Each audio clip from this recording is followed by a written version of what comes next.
All right, Mr. MJ, we are live. We're currently broadcasting to the Sales Professionals Group as well as my YouTube channel as well as LinkedIn. So I'm expecting we'll get some people from all over the place. Uh, Ben, I'm really excited to introduce you for a handful of reasons. One, this is admittedly a bit of I guess, a dream come true in a way. I met your son Corey at an event years ago, and he was the craziest guy. He walked up to me and after like 3 minutes of conversation, he promised me we were going to be best friends. And he's one of the few people in the world that I've stayed in touch with consistently for years and years and years and years. And through him, I learned about you. I found out that you've spoken on stages, that you're a sales trainer. I've learned now that you have authored 10 books on sales and prospecting and getting clarity and creativity and all kinds of things that are helpful to sales professionals. You've trained alongside Les Brown and Tom Hopkins, people who, if you're in sales long enough, you probably know those names, and you've trained alongside a handful of other big names as well. My understanding is that you've got a list of 16 or 17 things. I've combed through the topics. I love exactly where we're at, what we've started with. I'm excited to dive in. MJ, man, welcome to the show. Thanks so much for being here. Can we dive into it? Yeah, Robert, I'm really excited to be here. I've been loving being inside of the sales professional group. It's a freaking blast. I love seeing the comments. I love the questions. I love the scammers. I love everything about that freaking group, man. Yeah, it's been a really cool group, and you're right. You got your scammers and you got people selling stuff in the DMs. I guess it's social media, so you have that. But really cool is all of the people who are starting to ask really meaningful questions about their sales careers, whether they're getting started or even they're showing some humility and rewinding from that that place of ego where I don't know. I know I've been there, and salespeople tend to end up there if they have any degree of success.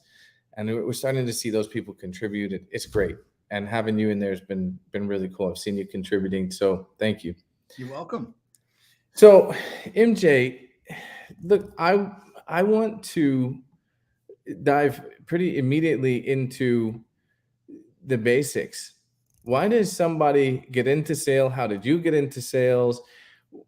What is it that makes us crazy enough to choose this as a career path? Like, can we start there? Yeah. What's what's the reason for life? It's the question that everybody asks. Why are we here? Why are we on this ball of dirt? Well, why are we in the sales sphere, right? Why are we in the sales sphere? We're in the sales sphere because we want freedom. We want to control our own destiny. The only reason that you would want to be in sales and face rejection and the crap and the shit that we go through in sales. I wrote a book called Rejection Proof Prospecting. Yeah. Man, if you can't take some no's, get the hell out. You are not going to make it. If you need people to approve of you and you can't see yourself through your own eyes, you got some big problems. So the great thing about selling, the reason we're attracted to a sales career, I believe, Wayne Dyer says that the soul requires freedom. It requires freedom, and whenever you try to restrict the soul, whenever you try to restrict it, it feels constrained. It rebels. It causes all kinds of problems. Think about those of you have young kids, Robert. Those 4 kids. I have 4 kids as well, 2 by proxy. None of my kids wants to be told what to do, whether they were 2 years old or whether they're 32 years old. They don't want to be told what to do. Sure. Human beings don't want to be told what to do. The reason I believe that we gravitate towards selling is we know that even if we have to work for another company, that there is some part of our soul that wants to fly free. There is some part of us that says, I need like control over my schedule, or I need to be able to make unlimited income. I Sales is about your soul flying free. So, MJ, you touched on a couple of points here that I think, like, for me, it begs the question. I've seen the question come up around you've got people who are they almost seem just naturally gifted. They've got the gift of gab. They jump in, they're successful. Uh, they rejection sort of just rolls off their back. And then you've got other people that are not phenomenal from the get-go. And Yeah, I've seen both succeed and I've seen both fail. yeah, yeah. Mhm. Somebody posted in the group the other day. They said, "Do you think that salespeople are naturally born, or can sales be taught to anyone?" I would like to know your thoughts. Well, first of all, you have to understand that there are certain salespeople that are hypnotizers. Okay, they are incredibly gifted. They are gifted at selling, churches. Come to our church. They're gifted at selling freezers full of meat. They're gifted at selling $1 million ARR, SaaS, recurring revenue subscription. They're hypnotizers. They're very. That's the if you saw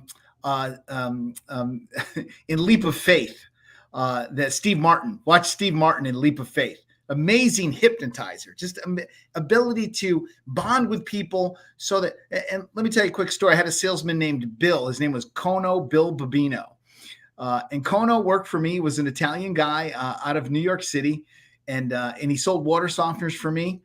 And every morning in my office at 9 o'clock, I would get a phone call from the people he had seen the night before, and they would say, "Hey MJ, we met Bill last night. Bill came over. He was great. He was awesome. Listen, we gave him a check. We signed the contract. It's like $7,000, $10,000, right?" And then they would say, by the way, don't get me wrong, we love Bill. We just have one question. What did we buy?" Go Bill. So I would have this paperwork under my desk, and then so I'd see the check, and and I'd resell the people. Back in those days, we just used telephones, and I'd resell them and explain to them what they had bought. Bill was a hypnotizer. Most people are not hypnotizers, and most hypnotizers crash and burn in sales. Most hypnotizers go like this, and then the IRS finds them, or the FTC finds them, or I'm not saying they're all. We don't talk about the IRS and SPG, MJ. Pay your taxes, but actually have someone pay your taxes for you. But put that system into place. But most people aren't hypnotizers. Most people that want to succeed in sales are really good people that really believe in their product and their service. And they believe that by being skilled persuaders, that's very important what I just said. Don't miss that. By being a skilled persuader, you can help a lot of people to stay out of a lot of trouble and a lot of issues, and you can bring them to some really great products, services, and all kinds of great stuff. So learn how to become a skilled persuader. Great salespeople are not born. The more I've seen introverts close $1 million deals and make 100, 200, 300, 400K a year for 10, 20, 30 years. Mm-hmm. You don't have to be a certain style or a kind of person. What I think you need to be is you need to be a person that wants to build a life that you don't want to escape from. Okay.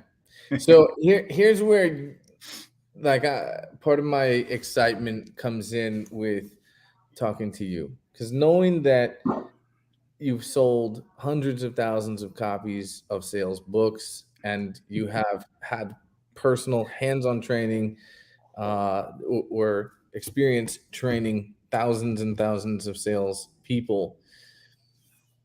For the people in this group or in this audience, when you say that anyone can learn, and I don't know if it's anyone or if that's what you're implying, but a lot of people can learn this skill set. Mhm.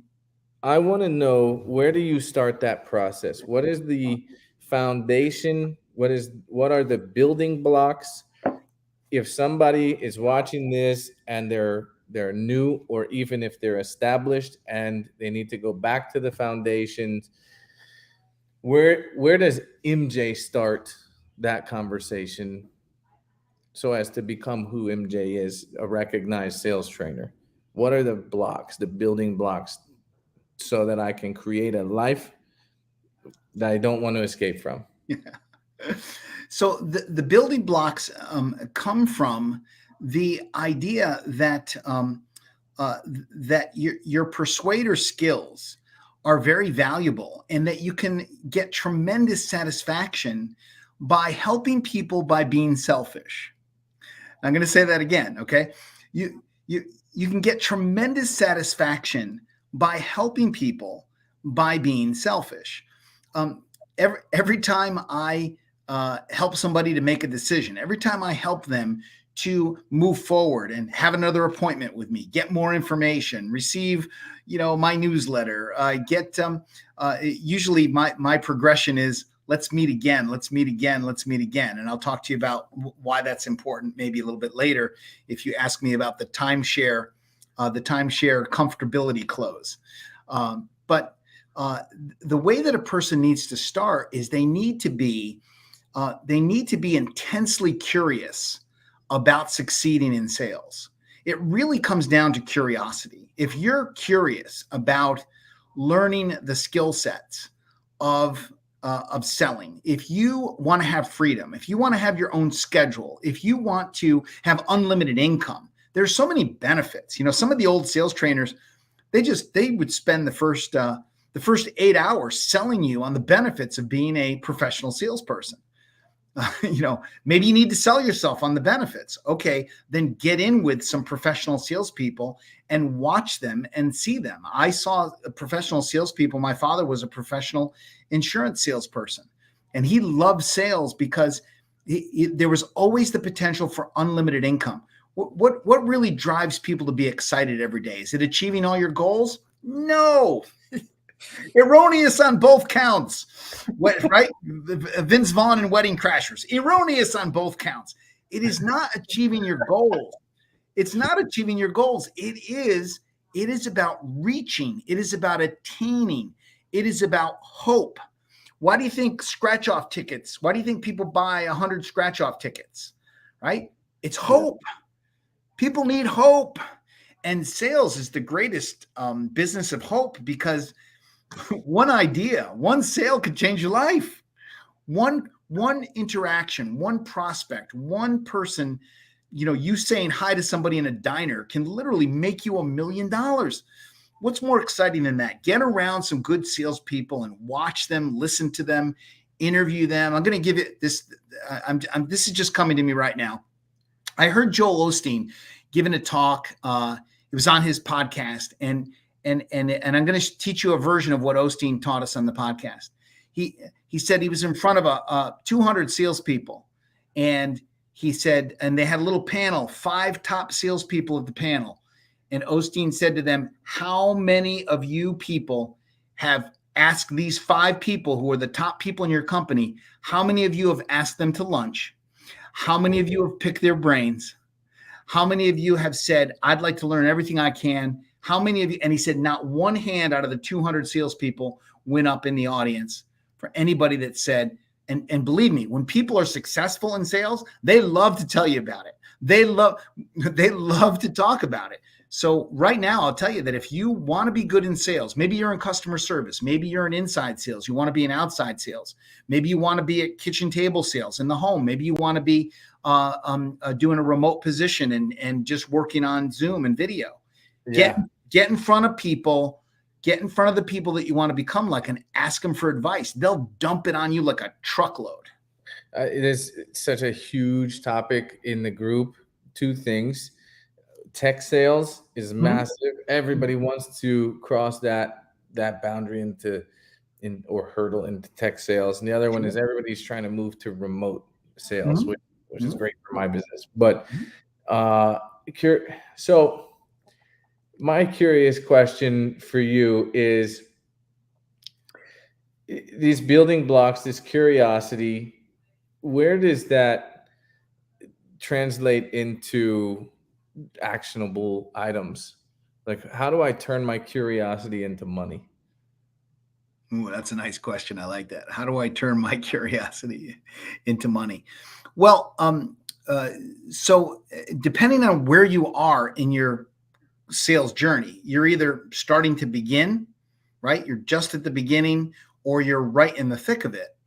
One Hmm. of the ways that you start to turn that into money is you start getting in front of people.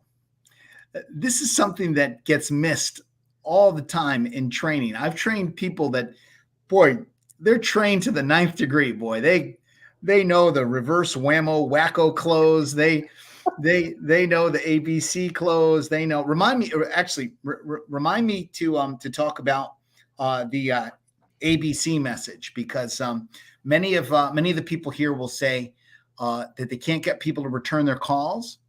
And what if a little later in the broadcast we could give you a way that someone that's avoided 7 or 8 of your follow-up calls will return your call in 30 minutes? Would anybody be interested in that? Raise your hands and say yes, MJ. Nod your head up and down. Say yes, MJ. Yes, MJ.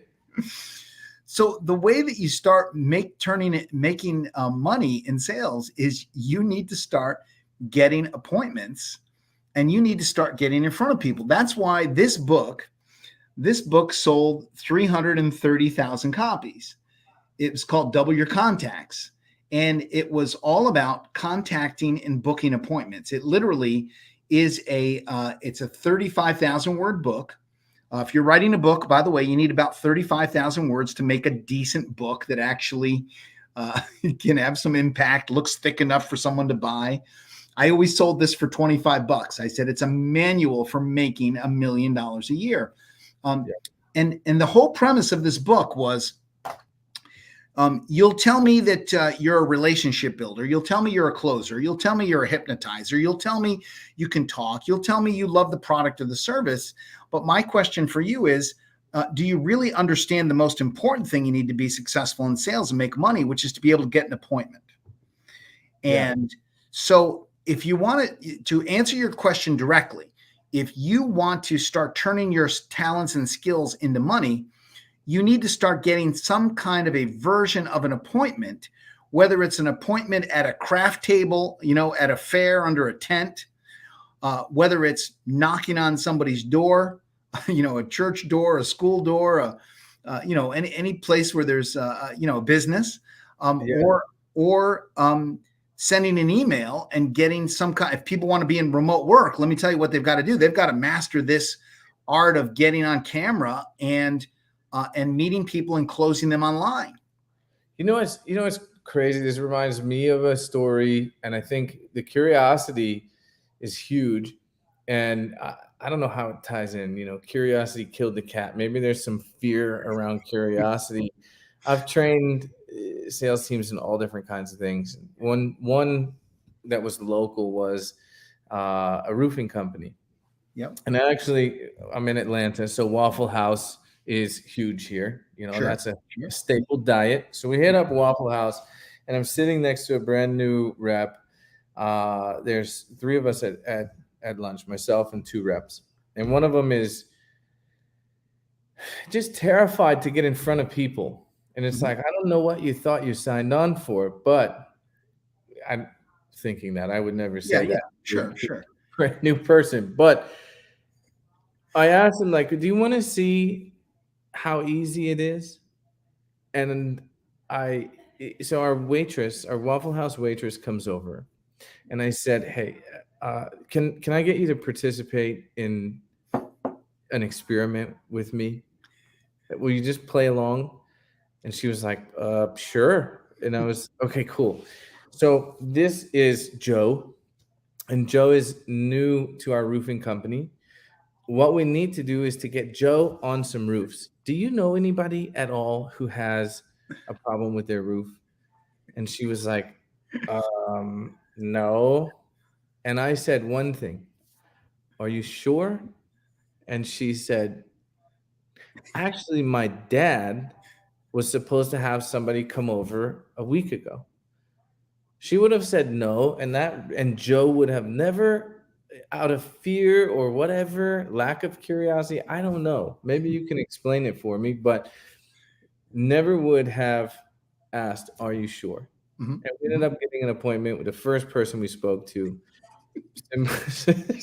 just because we asked, right? Yeah, yeah. So look, salespeople are curious. Salespeople ask questions. My famous line is when I don't know what to say, I say, "Can I ask you a question?" Now, I want you to understand that. I want you to get the voice inflection of this. I just gave you literally, that's like could make you 100 grand this year. Can I ask you a question? Can I ask you a question? Notice my voice inflection, right? Do I sound see? Do I sound threatening?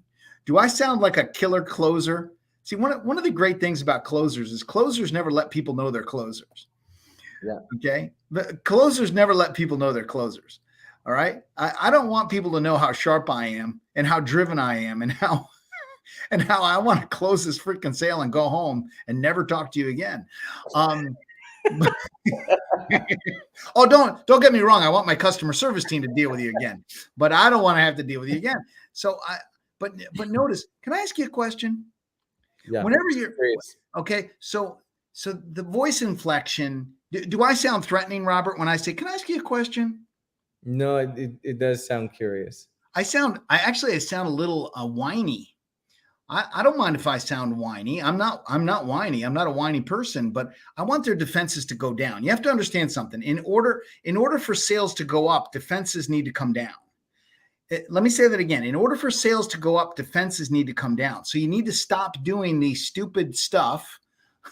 I want to say stupid shit. Can I say shit in this? Yeah, you absolutely can. Okay, good. This is the- Stop doing stupid stuff. I don't like to swear just for the sake of swearing, but when it actually, because like if you ever do stand up, like the first time you do stand up, you just want to say the F word like 100 times because it's like the funniest thing you can think to say. But because you have no other good material. But notice that what was I saying? Where was I? You said in order for sales to go up, Oh yeah. come down. So in order for sales to go up, resistance has to come down. So people are naturally resistant to anybody that resembles a salesperson. A friend of mine just got into solar. He's selling solar.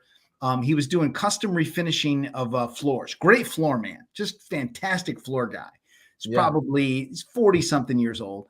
Got into solar sales, and he said the other day I went into a sale, and the husband was giving me such a hard time, like just so resistant and just like, I didn't make this appointment and, rah, rah, and my wife wants this and I don't give a darn about this. And my friend Jesse used a great technique. He used what's called the iceberg technique. And he said to the guy, he said, listen, I don't know what I've done to offend you. I don't know if I did something like, I don't think I spoke inappropriately to your wife or if you've seen me online or, he's like, but obviously I've done something to offend you and to upset you. Maybe I should leave. And this is the greatest reverse, because the minute you say, so what he's doing is he's lowering defenses, right? There's an iceberg. There's always an iceberg under every sales call. And remember, it was the stuff that was underneath the ocean that wrecked the Titanic. Okay. It's not the stuff that you see. A good salesperson understands there's a huge iceberg underneath the sales call. And you've got to be able to sense when that iceberg is going to destroy your sale. And this guy's coming. Of course, this guy was kind of on the surface with it, but he's like, did I do something to you? Did I bug you? Maybe I've upset you so bad I should leave. And the guy said, no. It's just that I hate salespeople. And the resistance went down, but Jesse had the guts. He had the intestinal fortitude to bring that up and say, dude, I don't know why you're giving me such a hard time. Your wife made the appointment. I'm just doing what you asked me to do. Should I leave? The minute he said, should I leave? The guy almost physically pulled him back into the house. Like, he's like, should I leave? And he's backing up from the prospect. Yeah. You want to watch prospects come toward you, back up from them. Yeah. I love that. And I think it takes a degree of certainty in order to be able to pull something like that off. I think it takes, and that comes from repetition, right? Those curious salespeople, the foundation, the building blocks, the things that you add on and add on and add on. And when you've done it enough times and you're confident enough in yourself and your product, and somebody challenges you, it's like, hold on, there's a degree of respect here. Mhm. And I'm a human being. Mhm. And as a human being, I demand a certain level of respect, right? That Yep. takes, I think that takes time for new sales reps to learn. And maybe MJ, maybe you and I could give them all permission right now. Like, hey, if you're new, it's okay to also have some standards and not let anyone walk on you. Yeah. Look, you wouldn't take crap from somebody on the street. Why would you take it from a prospect? I mean, look, a large majority of my career, I have not known what I was doing. The first time I spoke in front of 3,000 people, I should have wore a brown suit. Okay. I was very, very nervous. I had spoken in front of a lot of smaller groups, but never 3,000. Yeah. And what I did was I literally faked it till I made it. Now I see a lot of discrepancy about this old phrase, which I think is very, very valuable. I've been faking it till I make it my entire sales career. When I wrote this was my first book, I faked it till I made it. I didn't know how to write a book. And when I was on that stage, Have you figured it out yet? how to write a book? Yeah. Yeah, I could churn them out pretty quick now. Yeah. But when I was on a stage with 3,000 people, I was faking confidence. I was faking that I knew how to speak to 3,000 people. I was projecting to the back of the room. It was a total fake out. Inside, I literally felt like an imposter, but the talk was going so well that the guy that that had me give the talk in front of his group, he says to the guys in the back, he says, give him 30 more minutes of time. And all of a sudden 30 extra minutes showed up on the timer clock. I'm getting ready to do my last joke and get off the stage, and Yeah. but right then, fake I threw up. and right there, I puked on the stage, and my career as a speaker was over. MJ, look, you've got a ton of topics and an enormous amount of things to talk about. I want to throw you a curveball, another hopefully phenomenal question. I'll fake it till I make it. Go ahead. Love it. I want to know if there was one thing that amped you up or drove you nuts the most. A pet peeve with salespeople, something where we could gut check the audience and tell them like, hey, like you're being a whiny bitch. Like, I don't know what it is for you, but I'm curious, what is that thing for you, that gut check, that if you were talking specifically to somebody in the audience who's just going through it, what do you think you'd say? Where does that start for you? Well, I think one of the places it starts for me is in salespeople that seem to not know any of the basics of good selling practices. That makes me crazy. For example, I literally, my wife and I remodeled our house a few years ago. We got married. It's both second marriages for us. And we remodeled the whole house. When I tell you, we spent hundreds of thousands of dollars remodeling the house. I mean, granite countertops, hardwood floors, new painting, everything, right? And do you know how many salespeople literally never called me by name and never actually used their name and got me to understand what their name was? We took a tour of a granite warehouse from a salesperson. The granite countertops cost $10,000, right, to have them installed. The person who walked us through the granite countertop never introduced herself, and she never asked us our names. Yeah. Yeah. Yeah, that one's huge. I had somebody at a Ford dealership. This was years ago. I was already making pretty decent money. My first car ever was a Ford Mustang GT, 2001 Bullet Edition. And I came home from school one day. My mom sold it out from under me because it was loud, it was fast, and she knew I was going to kill myself. I've mostly forgiven her for that. When I started making good money, I always promised myself, I'm going to get another Mustang and I'm going to make it loud and obnoxious and super fast. So I went to this dealership. I was wearing basketball shorts and a t-shirt. And the guy, look, I get it. You got to qualify your prospect. But the way he went about it was, he was like, you ready to sign papers on that bad boy today? And I laughed, and like, I get it. You're joking. You're trying to be lighthearted. And I joked back and was like, man,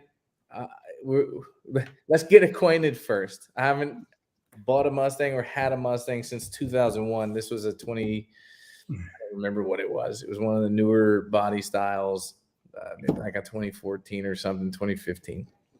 And anyways, I was like, honestly, I'd really like to drive it to see if it's something I actually want to do. Yeah. And he was like, man, we really don't do that. We don't do that. You're going to have to sign a credit app. We got to know what your credit score is before we do that. Bullshit, dude. Like, I know better. And I could have purchased that car, no problem. Credit was fine. Probably could have. I would never pay cash for a car, but could have paid cash for that car. Yeah. And I just told him, like, no names, no how are you, no human to human. Let's just greet each other and be people, right? Yeah. Nothing. And I ended up getting super frustrated with him. And I told him, like, hey, man, I'm not signing. I came here to put eyeballs on this car. I never even asked you to buy it. Like, I want to see what new Mustangs have. I want to know and familiarize. And he went straight for the qualification. And then because I was dressed the way I was, and I get it, I understand. Yeah. But you can't just disqualify somebody that fast, not without a reason. And I could tell he did not have a reason. And when we finished, he was chasing me off the lot and apologizing. And I was like, hey, man, I appreciate it. There's no need for you to follow me. The deal is nixed. We're done here. Yeah, I agree with you. I'm same page with you on that one. Well, and another thing that's crazy is, so here's something that my own salespeople used to do way back when I owned a water treatment dealership. Is I'd go on a sales call with them, and I would watch them. You know, I'd say, "This is MJ. He's the manager." We tried not to say I was the owner, because then they'd only talk to me and they wouldn't talk to I remember going with a guy named George S. And he was a terrible closer. And we yeah, I'll tell you a story someday about George S. But we walk in the house and we sit down at the kitchen table, and the lady says to him, "Would you like something to drink?" And he says, "Oh, no, thank you. I'm not thirsty." Now, in my head, I'm doing a dance like the prophets in the Bible who tear their clothes because the sinners are so bad, you know? So mentally, I'm like, ah! You know, I'm like gouging my eyes out like Oedipus, right? And in my mind, and I'm like, she says, "Do you like something to drink?" I said, "You know, if you were putting on some coffee, if you were going to have some coffee, I would love a cup of coffee." It's about 7:00 at night in the summertime in Connecticut, you know? Yeah. And she said, "Oh, I love coffee. Yeah, let me brew some fresh coffee." Now, listen, if you're a salesperson, don't miss what I just taught you. This is huge. When people offer you hospitality in their home and you don't take it, You're a fool. They are asking you to break bread with them at their kitchen table. Yep. And they offer you something to drink and you don't take what actually the hypnotizer Kono, whenever Kono had a problem in a sale, he would always say, if they hadn't already offered it to him, he'd say, I'm really, before I leave, I know we're not going to do any business, but could I get a glass of ice water? Because I've got a condition where I really need to sit down and just have a glass of water before I go. Did he actually have a condition? No. Well, yeah, he had a condition which he wasn't bonding with the client. He wasn't getting the sale. That was his condition. And then I need water. Yeah. And it had to be ice water. So I had this lady brew the pot of coffee. And then we're both sharing coffee together. I don't smoke. I don't drink alcohol. So I don't have as many things. I got kids. If they have kids, good. You always want to find those commonalities. People offer you something to eat or drink. My best sales have been with drinking coffee, water, eating cannolis. I'll never forget Mr. and Mrs. Coppola. I sold them a $10,000 water treatment system. And we got at the end, we had the cannolis, we had the espresso. I mean, I walked out of there jacked from espresso and cannolis, but I had a $10,000 check in my hand. Yeah. Always accept offers of food and drink. What are you kidding me? Yeah, and I think there's categories there. I love that. So one, this reminds me of Maslow's hierarchy of needs, which I talk about so much. At the very top, self-actualization or feeling of importance. Just let somebody feel important. Give them every opportunity to be the most important person in front of you. And make sure that they know they're the most important person. The breaking bread thing, I feel like that's a tradition as old as human beings. Food, water, drink, like that's thousands and thousands of years old. You should probably lean into that. And that reminds me too of so there was a quote or a training. So it's breakfast is for strangers, lunch is for friends, dinner is for deals. I never heard that. but it's true, right? If you can get somebody to a steak dinner, that's where the deals get done. Yeah. And well, bro, go ahead. And nobody has breakfast. You got shit to do the rest of the day. So I got 30 minutes, maybe coffee, lunch. I got shit to do the rest of the day. Dinner, if I'll give you my time at dinner, it means I'm allocating the rest of my evening with no caps or limitations. I'm here to be present with you. It's huge. That's a great one. TJ Roletter told the story of being in Dan Kennedy's, one of his first masterminds. Yeah. And they were like in Dan Kennedy's basement somewhere, for 3 days, and Kennedy makes this big thing about, I'm going to tell you the biggest, the most important marketing tip I'm ever going to give you ever in your entire life. And he does this big buildup, for like 2 hours. And then finally he says, okay, here it is. Food. And Roletter's like, we sat here for 3 days to hear food. And he's like, food is a magical sales tool. It's a food, all variations of food and drink, and bring them to the game and eat with them and drink with them and smoke. Yeah. Food is, he talked about how they made this special popcorn, and he said they sent out millions of bags of the popcorn as a marketing tool. And it was very, very successful, made them millions of dollars. Food. Yep. Big fan. So, all right, back on track, MJ. I was on track. Yeah, that's what I meant. So, look, I've heard of hunters. I've heard of farmers in sales training. I've never heard the term sharecroppers until I started talking to you. Right. And yet I don't think I've been blessed with an explanation. Okay. Explain to me what is a sharecropper? What does that mean? Why or who or how did you come up with a third category of sales rep? Yeah. Can you just elaborate, please? Yeah. It's on page 17 of Double Your Contacts. You can get it for $24.95. Did you want my office to send you one? Do you have a credit? Did you have the credit card with the thing on it with the? You got 4 numbers on the front or the 3 in the back? So so press hard, kid. Third copy's yours. The first car I ever bought, it was $7,000 for a Mercury Lynx. That's like a Ford Escort. And Wow. and I said to the guys, as I was getting ready to sign, I knew I should ask for a better deal, right? And I go, is this the best price I can get on this car? the guy goes, kid. He literally says to me, kid, you need this car. Sign the paper. You said, yes, sir. I said, yes, he's right. I need a car. I was spraying carburetor fuel into my carburetor in my 67 Valiant, trying to, and my wife would get behind she'd pump the gas and I'd be spraying the ethyl alcohol into the carburetor to get it to flame up. Sometimes it would flame up. So I needed the car. So you had a Valiant? 1967 Valiant. Yep. Mm-hmm. Is that the Batmobile station wagon? No, it was a sedan. Okay. Yeah. I've seen an old one. So there's people who have cool stories about, like, back in 67, I had a Chevelle.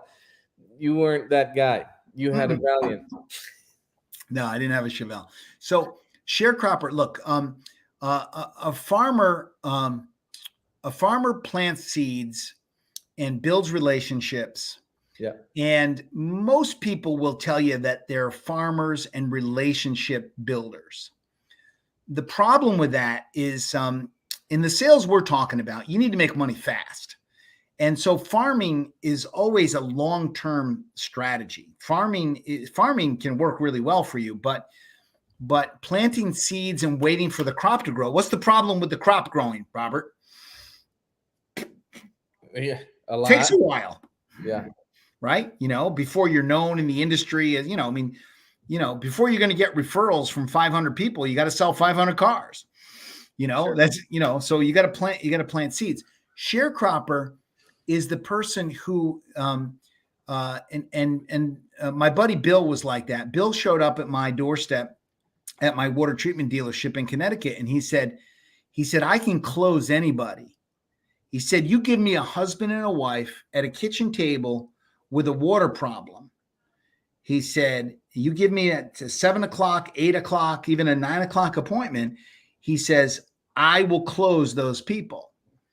You see, but he was a sharecropper.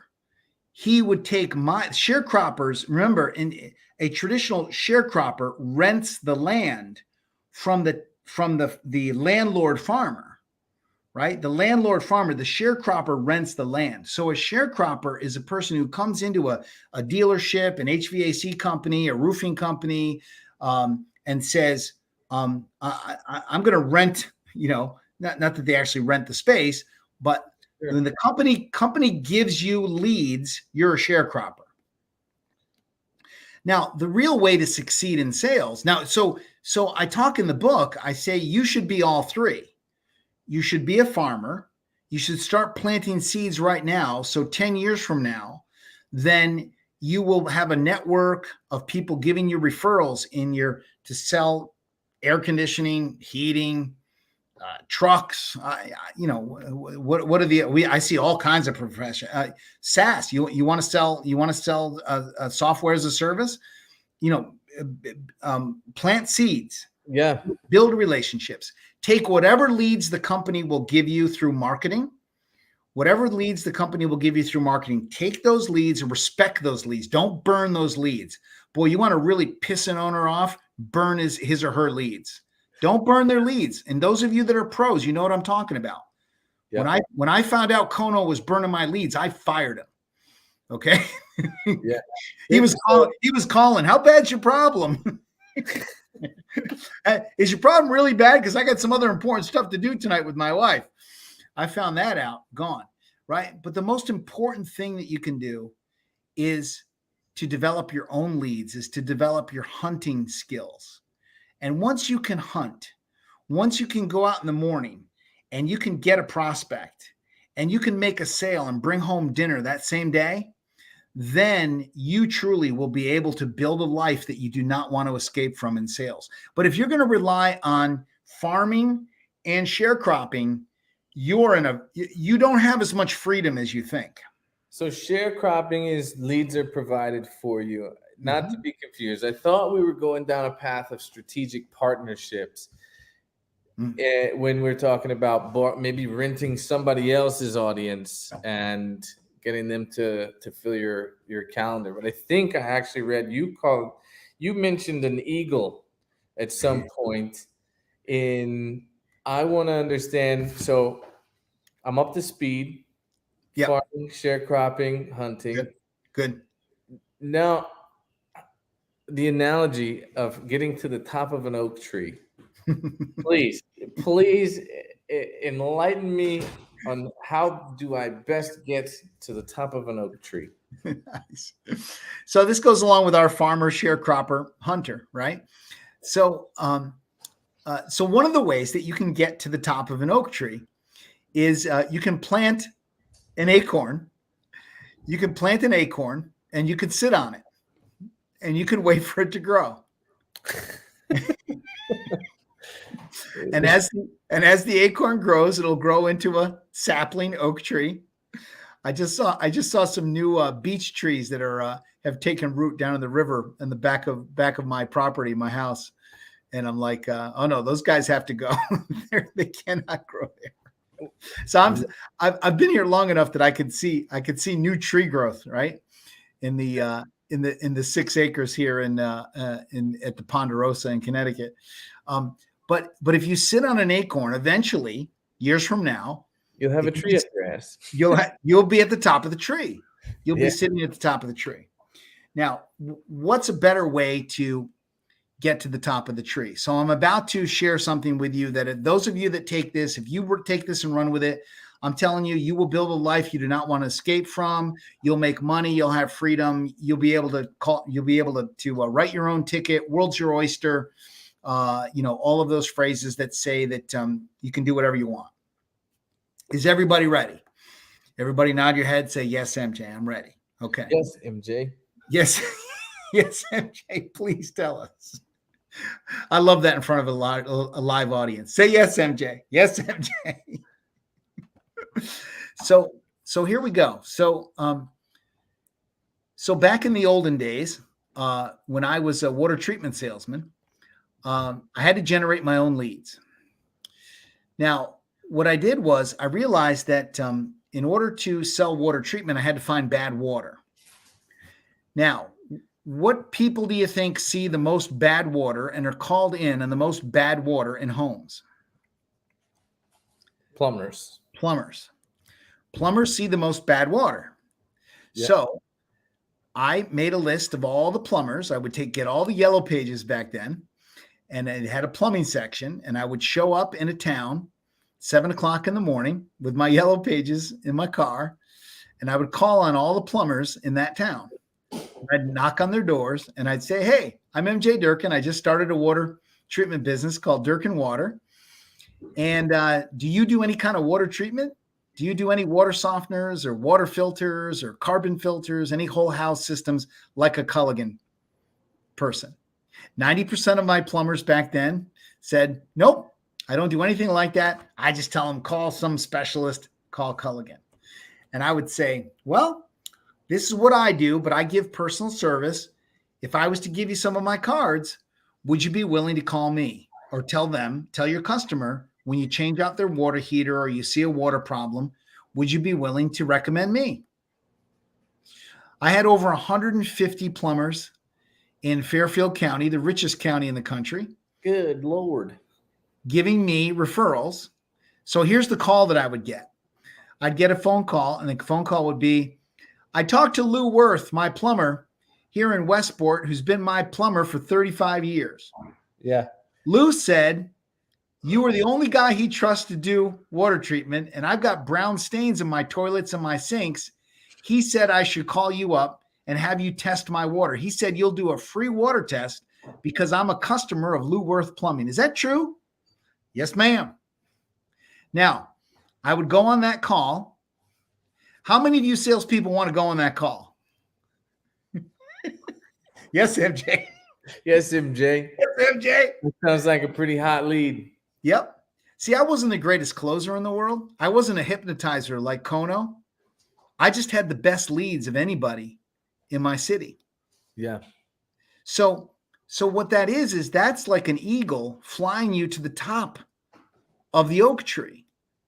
Yeah. You could sit there and plant seeds all you want, take 30 years to become known as the water treatment or the roofing or the car guy or the HVAC guy or the SaaS salesperson. But why not have an eagle fly you right to the top of the tree? Yep.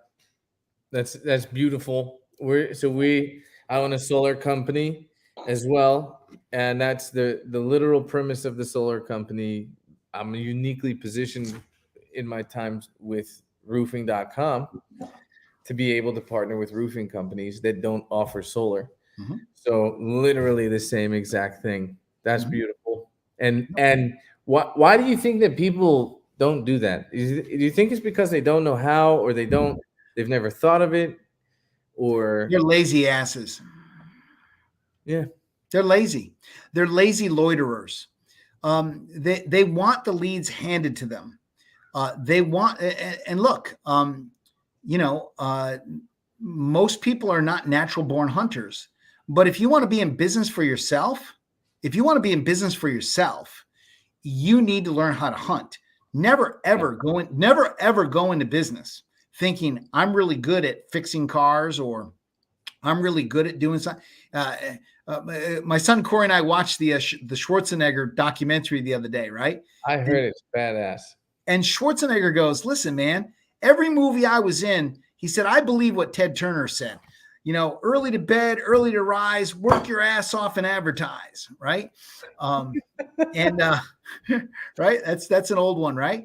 And he said, some of these actors, they can't, I'm the star, I can't go and promote the movie. Bullshit, I promote every movie, right?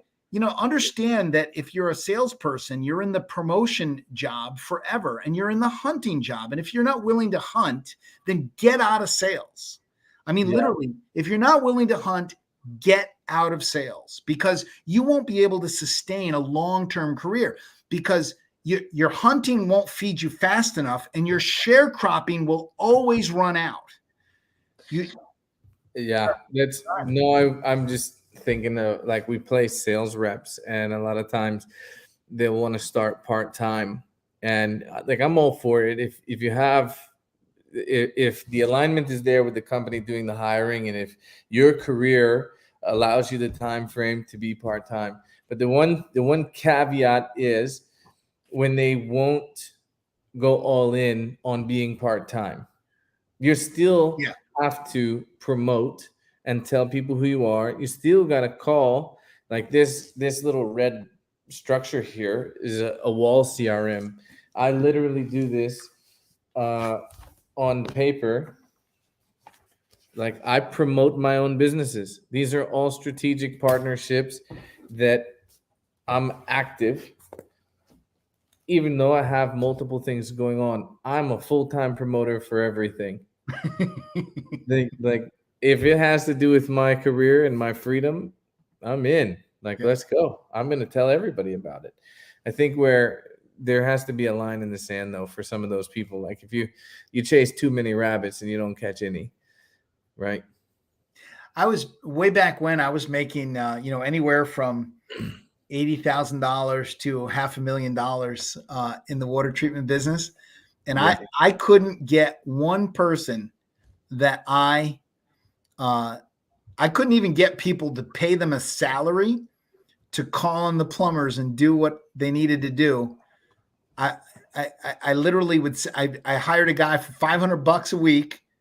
Here's what you do. You call on plumbers. Let's go. And I showed him how to do it, and he couldn't do it. I had many people flamed out with that. I mean, and they had to walk up to the house and ring the doorbell and 7 a.m. And sometimes the the plumber's spouse would come to the door in her bathrobe and she'd be like, "What the hell do you want?" I'm like, "Hi, I'm MJ Durkin. I'm here to talk to the plumber who I think lives here." And you know what? And before you knew it, and I'd be stopping by those places, and that spouse would be making me a cup of coffee, Yeah. asking me if I want some scrambled eggs.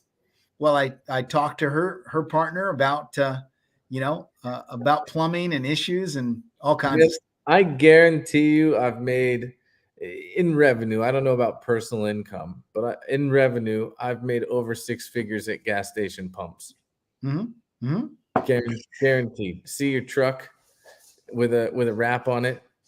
Yep. It's like, hey, what do you do?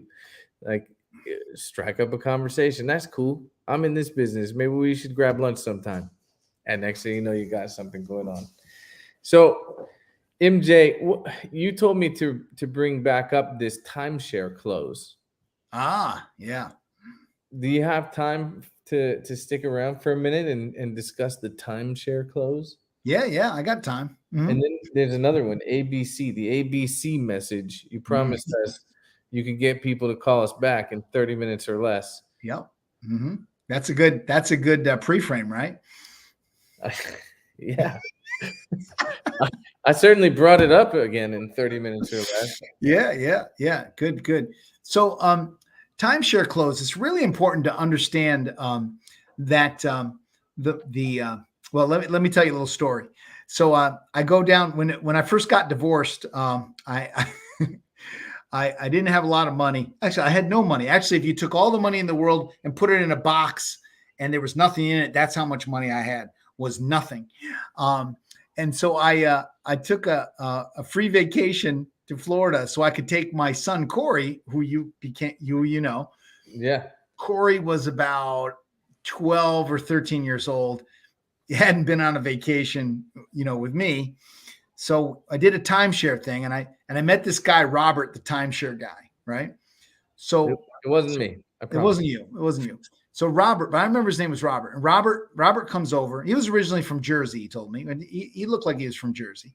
And he said, "Hey, it's nice to meet you, MJ. Listen, I got a nice breakfast here for you." He said, I've got a couple just bought one of my timeshares, and I got some paperwork I got to finish in my office. He said, "I'm going to go leave, and I'm going to go back to my office. You get yourself some nice breakfast." And they had this whole breakfast. And he said, "And I'll be back." So I got all of my, my Danishes and all my eggs and everything. Yeah. And Robert left. And I'm laughing to myself, right? I'm laughing because I know what's going on. Again, and the guy never asked me what I did for a living, right? Never asked me what I did for a living. He might have treated me differently if I said, "I'm a sales trainer. I teach people how to sell." But the the jerk never asked me that, right? So he leaves. He comes back. "Hey, how's a breakfast?" Sits down. "Oh, you're here with your son?" "Oh, yeah, good. Yeah, I got a son. We do a little bonding." He says, "Hey, listen," he says, my manager just told me and he needs to see me. I got another couple that's buying a timeshare today. They're coming back to my office to do the paperwork." He says, I'll be back in a few minutes." Yeah. And he leaves again. And I'm laughing. I'm eating the breakfast. I'm enjoying it. It's delicious breakfast. So you didn't repeat yourself. He did this to you twice now. Yeah. Yep. Okay. Understood. Yep. So I'm tracking. He comes back. Now you have to understand what's happening here. He only has a 2-hour window or so to show me the timeshares and to close me. Yeah. He has to build incredible trust. If I'm going to spend the kind of money that I'm going to spend buying timeshare, 10 or 20 grand, of which I already in the box of air, I have no money. So I know I'm not buying. Right. He keeps coming back because every time I see Robert come walking back toward my table in the breakfast area, every time I re-see him, it's like, "Oh, there's my buddy Robert." Yep. You see, each time he reintroduces himself to me, I become more and more comfortable. He actually, in the middle of the timeshare, like walking to somewhere, he did it to me again. He did it 3 times. Yeah. 3 times he left me and came back. This is the testament to understanding how important it is to follow up with people, how important it is to see them again physically if you can, how important it is that on the first video call, you're just getting to know me. I have a client. I have a client pays us a lot of money in our communications business. He lives in Toronto. They say Toronto, right?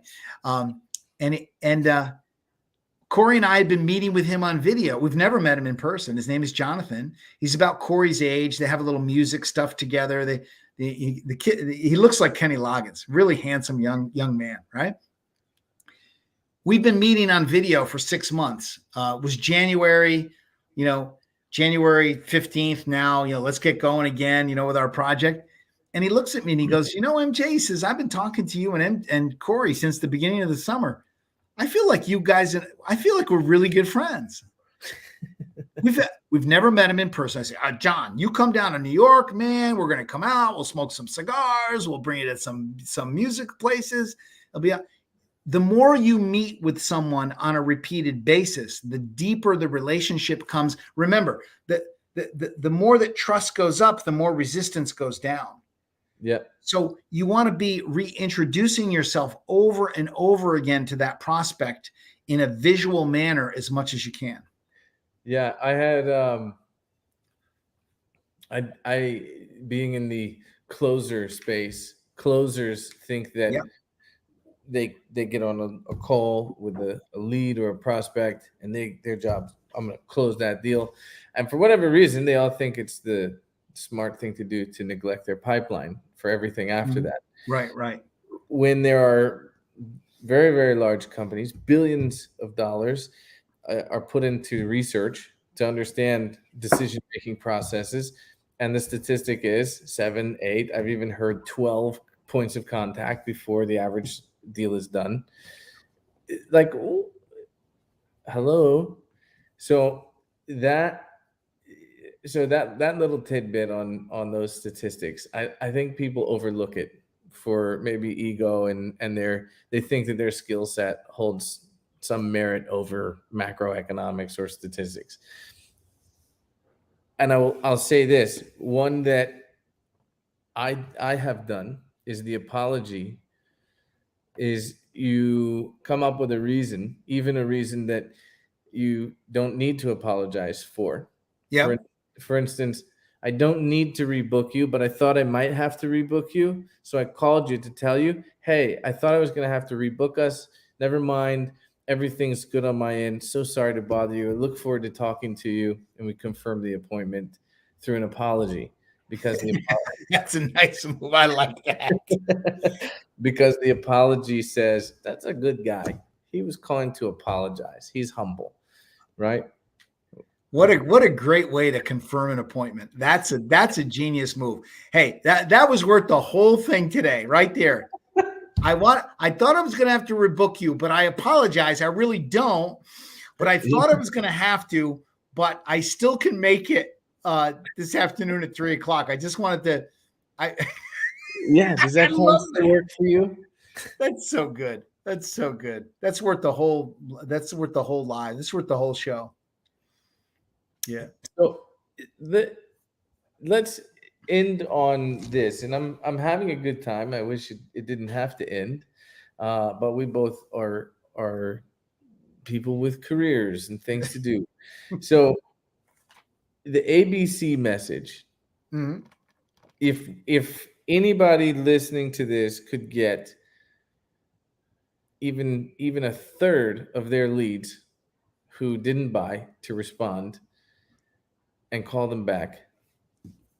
Somebody said, what about the ABC? It doesn't show me who it was. We'll find out when we finish, but I want to know the ABC too. The people want to know. Tell us, how do we get our people to call us back? All right. So I've left you 7 messages, Robert. You haven't called me back. follow up, see you again, answer any questions. I know you got the quote, right? It's 10 grand, right? Thinking about you. I'm, your name came up in our morning meeting.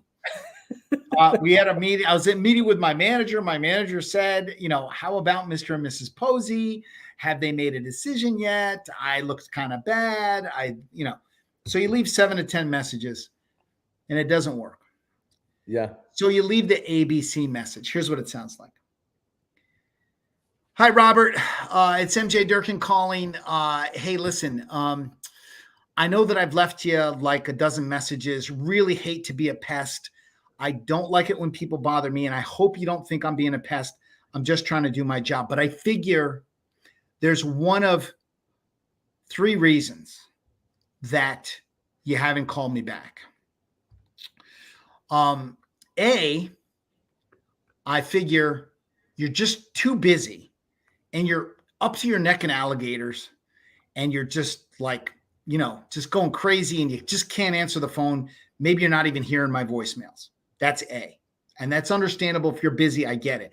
B, you've decided not to go ahead with my proposal and you've decided either you're not going to put the roof on or you went with somebody else, but you're not going to do business with me. And by the way, that's perfectly fine. I don't expect 100%. I don't get everyone. Life is life. That's okay. But here's the one I'm really concerned about, Robert. C. So that's B. But C, I'm really concerned that maybe I did something to offend you or to upset you. And it's really been bugging me at night. I've been thinking about it and wondering, I wonder if I did something that really insulted you or bothered you in some way. I don't know how I may have offended you. Robert, this is really driving me crazy. Could you do me a favor? Give me a call and let me know if it's A, B, and the one I'm most concerned about is C, that I offended you. Thanks, Robert. Bye-bye. You wait 20 minutes. 20 minutes, they will call you and say, you didn't offend me. You didn't insult me. Well, which one is it, damn it? Is it A or B? Well, now look, your problem before was you had no contact. They have ghosted you, right? They have ghosted you. And somebody says, love that. Thanks for sharing the ABC close. It's made me a fortune. So the ABC message is genius because it, and now I've got him on the line. Now I can say, great. So what's happening? Did you do something else? Are we still in play? Yeah. Look, as salespeople, we would rather know. I'm going to talk to all salespeople all over the world. I'm going to send a subliminal message to every salesperson right now in the consciousness of salespeople. Have you ever seen Sheldon on The Big Bang Theory? He tries to explode people's minds with his mind, I'm trying to explode your mind. I'm trying to send a message to all salespeople everywhere. Okay. Wouldn't you rather know if it's a no? Wouldn't you want to know if it's a no? Yeah, of course. Don't you? Isn't the way you rejection proof your life is you learn how to take no's. You learn how to bring no's out and get people to say no so you can move on to real prospects. But this wisha, hopa, hey honey, I'm pretty sure we're going to be able to buy a couch. That $3,000 love seat couch thing you want. When this deal comes through, we can buy it. Wisha, hopa. No, you need to know whether it's a yes or a no. Yeah. So you want to develop techniques that because people will string you along because they don't want to give you bad news. So they'll say, I need to think it over. And they'll say, I'll get back to you. And they'll say, I'm doing my research. And they'll say, I'm getting 5 other quotes. And they'll drive you crazy when if you could have just gotten a no from them the first day, you could have lived your life a lot more freely. Remember, your job in sales is to build a life that you don't want to escape from. Yeah. Right. So get the no's out early and be done with them. Don't walk around with wisha, hopa and not be able to pay your bills. That's a shitty way to live. MJ, that is the ABC voicemail to get anybody to call Yep. you back in 20 minutes. We Yep. don't want to, we want to get to know faster. Hmm. We need to be curious people. Yep. We need to share this message because somebody said thank you, offering some gratitude to you, MJ. Uh, there's two big quotes I jotted down here. These are takeaways. I'm sharing my notes for anybody who is listening or will ever listen to this. These, like, I've been in sales a pretty long time, and when I hear something that's gold and it's worth noting, I think it's worth repeating. So, in order for sales to go up, defenses must come down. That's a beautiful little quote you can pull out. You can stuff it in your Rolodex or whatever, wherever you keep your quotes. It's not the right place to keep quotes, but you can put it in your Google Drive or anywhere you want. But that's a phenomenal, I guess, mental model that you can reflect back on. Another one that I took away is build a life I don't want to escape from. And I think that clarity is something that a lot of people, they, God almighty, like, you want to know my pet peeve is when people don't get clear on what it is they want from their life. And so they just sell cars or they just go and be a real estate agent and they hate it and they end up just absolutely fucking miserable Yeah. for no reason whatsoever, when they had an entire life and all they had to do was just write it down. Write down a few notes on that clarity. And I think what you've done for me here is you've given me some clarity, hopefully some people in the audience some clarity and some things to reflect back on. So that being said, I'm gonna jump off of here. I'm gonna go digest this. I'm gonna see if I can't put it down into some notes, and we're gonna save this in the SPG guide section so people can reflect back on it. And I'm going to add those notes there. If you have any that you want to add as well, let me know. And I would like this episode to be a long lived piece of information for our audience. Well, this is a great training. If you'll make this available to them, I would recommend that you listen to it 10 times in a row. The way that this will really sink in for you is for you to immerse yourself and marinate in it. One ABC message is nice. You could certainly make money, and you could say, "Hey, MJ, I sold a $20,000 deal the other day because I finally got somebody to get on the line." But the real power of a training like this, and this is a very, very powerful training that we did, if I do say so myself, which I do. Listen to it over and over again. Repetition is the mother of skill. Tony Robbins taught us that 40 years ago, right? I mean, repetition is the mother and father of skill. And you want to listen to this 10 times minimum, whatever process you have to listen over and over and over again.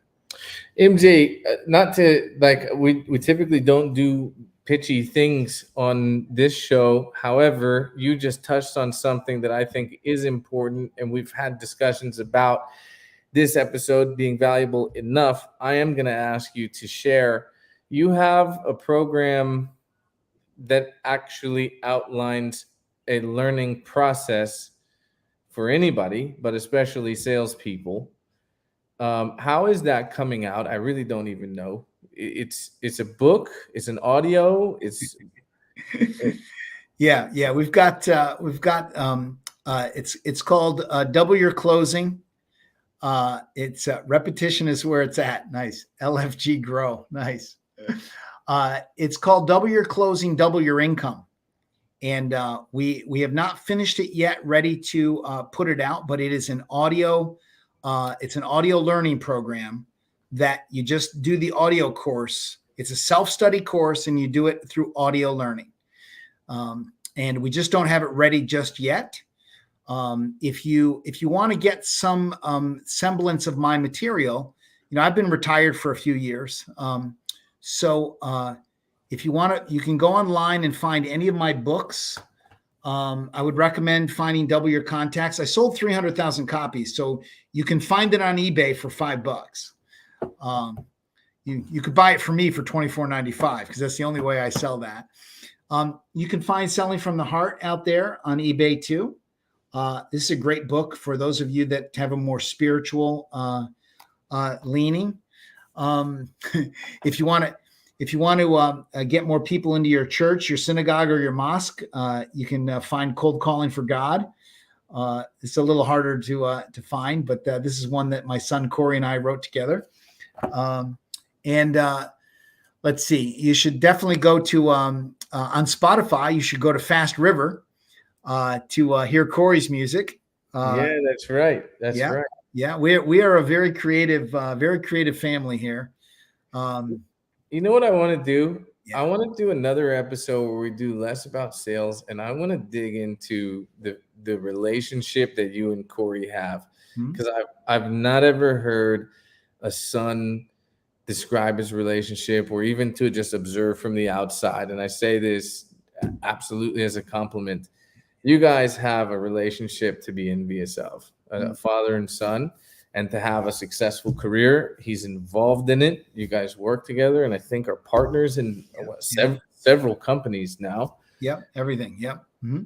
I would love if we did another episode where we get real heartfelt with our messaging and maybe tug on some heartstrings. So let me know if you're game to do that. I don't have a heart, but I just want to close them and I'm be done with them. But if I get a heart in between now and then, the other thing, people, I just brought the last copy I had to a friend of mine who was in the hospital. But there's a book right on Amazon that you could get. It's called The Durkins. The Durkins is the heartfelt story of my life. So if you go on Amazon, you can find The Durkins, the story of a Catholic family. And you'll find that one on Amazon, and for $6 or $9 or whatever it is, it's got some really good stuff. So really excellent stuff on it. So okay, I'm going to take a picture of that and send it to Corey. Father and son working together is so powerful. Would love to hear that episode. Yeah, thanks for that. Yeah. So so look around on the internet for the MJ Durkin, Corey Durkin stuff. Fast River is Corey's band. I like this. I noticed you don't do facial hair. A trainer I learned from said facial hair alarms people. My main customers are roofers. Most of them have facial hair, as do I. Do I need to shave it off? Irrelevant or a benefit?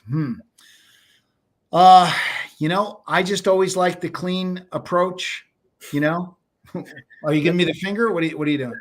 I have tattoos on my hand. I got a beard. There's no shot for me. Yeah, I'd never buy from you. You're a scuzzball.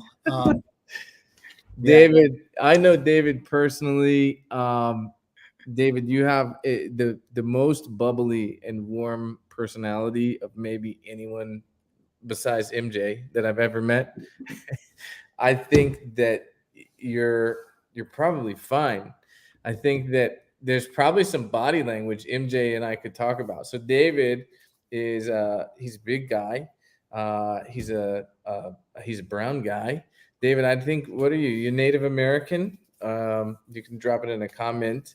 So there is whether we right, wrong, or indifferent want to believe it, depending on who your buyer is, you have obstacles that you have to overcome. For me, I'm a tattooed guy. I'm bearded. I don't wear suits. I don't dress up. You also are a large statured bald guy.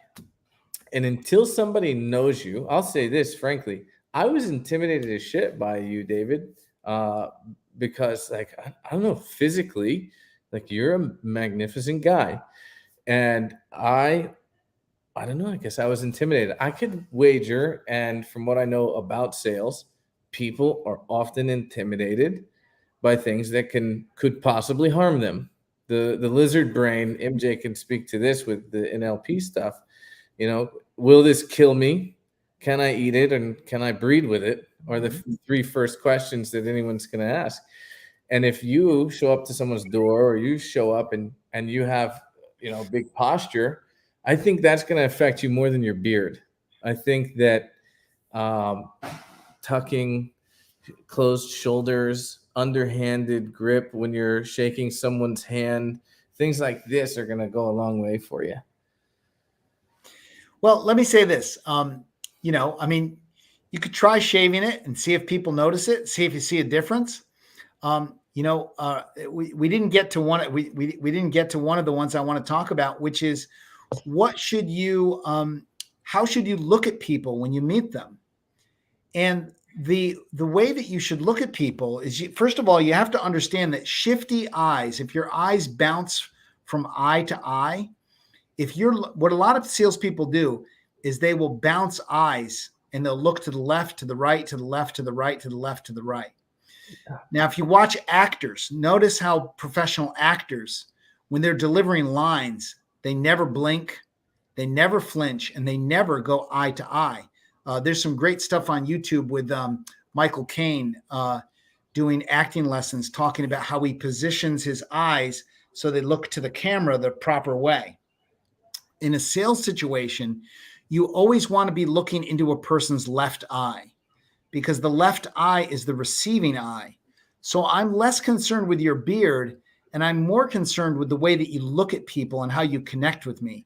And if you connect with me as a baby boomer, when you shake my hand, I look right deep into your soul, and I decide in 2 seconds whether or not you're trustworthy, whether you're spiritual, whether I think you're a decent person. And I'm a fast reader. I can cold read somebody. I mean, I can cold read you if you're standing outside the door of my house. Okay. Which is why you should be looking. You shouldn't be looking all around. You shouldn't be grabbing it yourself. You shouldn't be looking at a phone. I mean, you should be standing. You should be, you should be standing, knowing, look, whenever you go to a house, you know the people are looking out the blinds at you to see what you look like already. So you should step away. You should step away from the door. You should have your hands, clasped like this, right? You shouldn't be doing any shifty behavior, looking around, checking out shit. You don't do that. And I like to look through the blinds. I like to see.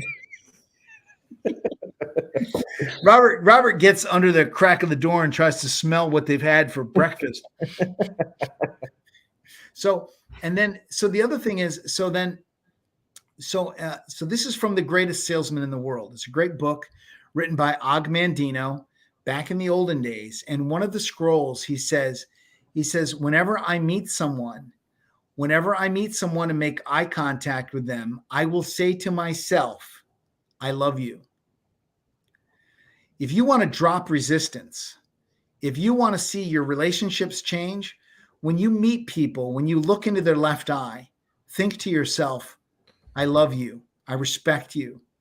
You're a human being. I want to do my best for you. That's what you should be thinking when you make contact with somebody. And I recently put a picture of myself from a couple months ago.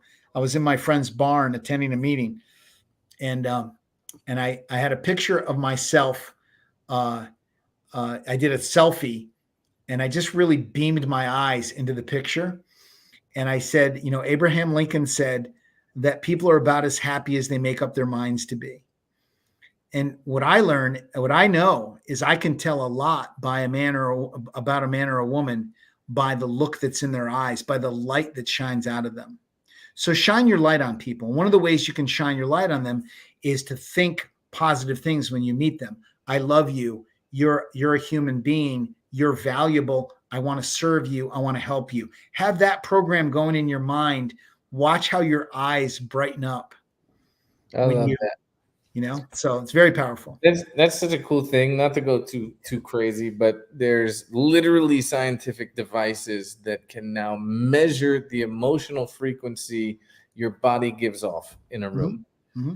So if that's true, then people can probably feel it. and I know anybody here who's listening has felt it before, when somebody walks in and you could tell if they're either having a bad day, maybe so you walk in a room and somebody's been arguing, you know it right out of the gate. Or if they're having the best day in the world, you can see it. What's gotten into you today? Like, that's a really common, Yeah. movie quote. What's gotten into you today? Try the left eye thing with your family. When you're at dinner, look in your wife's. Look at when your wife's talking to you, when your spouse is talking to you. Look in their left eye and connect with them. Her left eye, not the one that's on the left for me, correct? Her left eye. Okay. That's the receiving eye. That's where all your romantic words should go, right to the left eye. Honey, there. Remember Solomon's line, there are many beautiful women in the world, but you excel them all. I love it. I love it. All right, we'll do it. We'll do more next time. Next time I'll have something to sell you and close you on. I love it. MJ, I'm gonna challenge you to sell stuff to get it done. To get it done and sell it. MJ, thank you so much for coming. Thank you for spending this time. I really, really appreciate you. Tell Corey I said hello if he's back from Morocco. And I wish you well, my friend. Thanks, brother. We'll see ya. Bye, everybody.